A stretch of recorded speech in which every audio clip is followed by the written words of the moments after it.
Tata laksana COVID-19 pada pasien obesitas. Obesitas merupakan faktor resiko untuk hasil yang buruk dari infeksi virus karena efek merugikan dari obesitas pada sistem kekebalan tubuh yang dapat menyebabkan kematian pada orang yang terkena obesitas dengan COVID-19. Orang dengan obesitas atau kelebihan berat badan dilaporkan kurang aktif.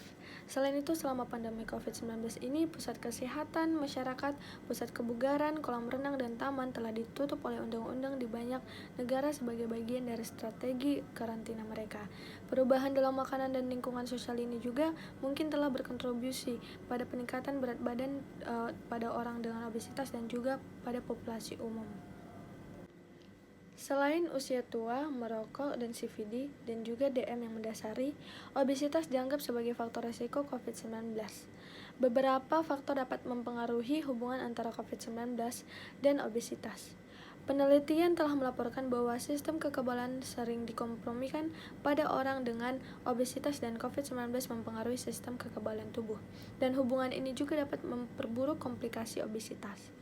Sebagai catatannya, kelebihan produksi interleukin 6 dan sitokin lain yang dilepaskan sebagai respon terhadap COVID-19 dapat menyebabkan badai sitokin atau hipersitokinemia yang diyakini meningkatnya kematian akibat COVID-19.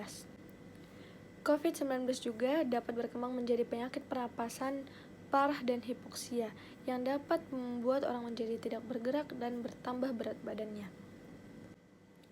Mekanisme yang menghubungkan prognosis buruk COVID-19 dengan obesitas tumpang tindih dengan jalur yang mengatur fungsi kekebalan tubuh.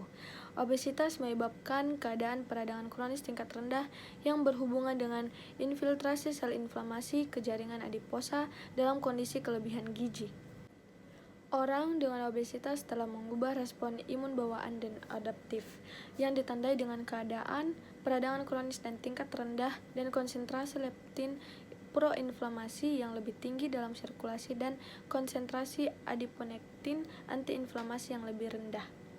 Konsisten dengan lingkungan hormon yang tidak menguntungkan ini, obesitas saja dapat merusak respon imun terhadap agen mikroba, seperti aktivasi makrofag yang tumpul dan produksi sitokin proinflamasi pada stimulasi makrofag. Tata laksananya itu analog glucagon-like peptide 1 atau yang disebut dengan GLP-1 memiliki efek antiinflamasi. Kemudian tingkat mRNA reseptor GLP-1 diatur ke bawah dalam monosit yang telah berdiferensiasi menjadi makrofag. Kemudian adanya exendin 4 yaitu yang menurunkan akumulasi monosit atau makrofag dan ekspresi mRNA penanda inflamasi seperti TNF-alpha dan MCP1. Lalu ada terapi liraglutid memiliki efek antiinflamasi dengan meningkatkan produksi oksida nitrat dalam sel endotel yang mengurangi perkembangan aterosklerosis melalui mekanisme yang melibatkan jalur inflamasi. Penghambat dipeptidyl peptidase 4 atau yang disebut dengan DPP4 adalah salah satu obat yang paling sering diresepkan untuk pasien dengan DM terlepas dari BMI. Angiotensin converting enzyme 2 atau yang disebut dengan ACE2 itu mengatur homeostatis asam amino usus dan mikrobiomia usus.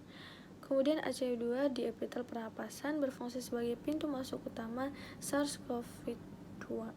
Kemudian penghambat reduktasenya yaitu antiinflamasi. Pencegahannya uji coba intervensi mengevaluasi uji coba rosuvastatin. Kemudian di sini ada penggunaan antikoagulan pada pasien yang kritis.